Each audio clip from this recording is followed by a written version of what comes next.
How to download a Canva project as PDF. Let's say you just finished your Canva project and now you want to export it in order to send it to someone else. In that case, we usually go for a file format named PDF. And the way we do this in Canva is we go to the top right corner here where it says share. You click on download down here. And under file type, we're going to choose PDF standard.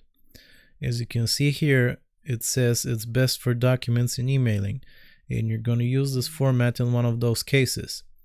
But if you want to print out your project as a physical copy, you have to choose PDF print because that will optimize your file for printing.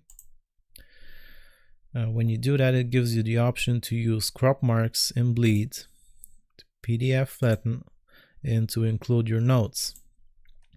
You can also choose your color type from here, either RGB or CMYK. You can also choose to save your download settings. Once you do all that, you can click on download. It will start downloading the file for you. And that's how you download a Canva project as PDF in Canva. I hope this was useful. Remember to like and sub, and I'll see you next time.